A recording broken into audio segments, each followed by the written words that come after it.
বৃন্দাবনের পবিত্র ধূলিমাখা পথের মাঝে দাঁড়িয়েছিল এক অপূর্ব মন্দির। সেখানে বিরাজ করতেন বাঁকে বিহারীজি, যাকে কেউ মূর্তি বলত, কেউ ঈশ্বর। কিন্তু একজন মানুষ ছিলেন যার কাছে তিনি ছিলেন জীবন্ত, হৃদয়ের সবচেয়ে আপন। তিনি ছিলেন এক বৃদ্ধ পুরোহিত।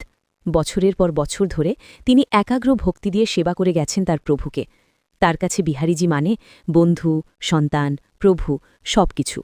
প্রতিদিনের একটি অটল নিয়ম ছিল। রাজা প্রতিদিন ভোরে পাঠাতেন তাজা ফুলের মালা। পুরোহিতজি সেই মালা ভক্তিভরে পরিয়ে দিতেন বিহারীজিকে, আর সন্ধ্যায় সেই মালাই হয়ে যেত প্রসাদ রাজার জন্য। সবকিছু চলছিল নিয়ম মতো। কিন্তু একদিন ভাগ্য যেন অন্য কিছু লিখে রেখেছিল। সেদিন রাজা এলেন না।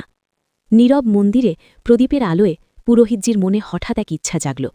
আমি কি একবার প্রভুর পরা মালাটা পরতে পারি?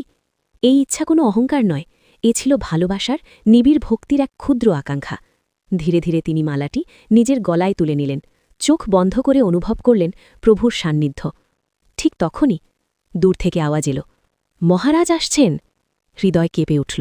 ভয়ে কাঁপতে কাঁপতে পুরোহিতজি মালাটি খুলে আবার বিহারীজির গলায় পরিয়ে দিলেন। কিছুক্ষণের মধ্যেই রাজা এলেন। মালা দেখে হঠাৎ তার চোখ থমকে গেল। ফুলের মাঝে আটকে আছে একটি সাদা চুল। রাগে গর্জে উঠলেন রাজা, এটা কি? তুমি কি এই মালা নিজে পড়েছিলে? ভয়ে কাঁপতে কাঁপতে পুরোহিতজি বললেন, না মহারাজ, এটা তো স্বয়ং প্রভুর চুল। রাজা কঠিন স্বরে বললেন, কাল যদি এই চুল কালো না বেরোয়, তোমার মৃত্যুদণ্ড নিশ্চিত। সারা রাত পুরোহিতজি কেঁদে কাটালেন। প্রভুর চরণে মাথা রেখে শুধু বললেন, ভুল আমারই, কিন্তু আমার সম্মান এখন আপনার হাতে। পরদিন সকাল, মন্দিরে ভিড়। রাজা নিজে এলেন সত্য যাচাই করতে। তিনি ধীরে ধীরে বিহারীজির মুকুট সরালেন। আর তারপর বিস্ময়, পুরো মূর্তির চুল সাদা হয়ে গেছে। চারদিকে স্তব্ধতা, নিস্তব্ধতা। রাজা বিশ্বাস করতে পারছিলেন না।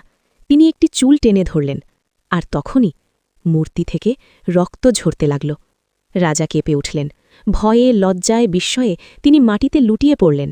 ঠিক তখনই মন্দিরে ভেসে এলো এক দিব্য ধ্বনি, হে রাজন, তোমার কাছে আমি পাথর, কিন্তু এই ভক্তের কাছে আমি জীবন্ত। তার ভক্তির মান রাখতে আমাকে নিজের চুল সাদা করতে হয়েছে।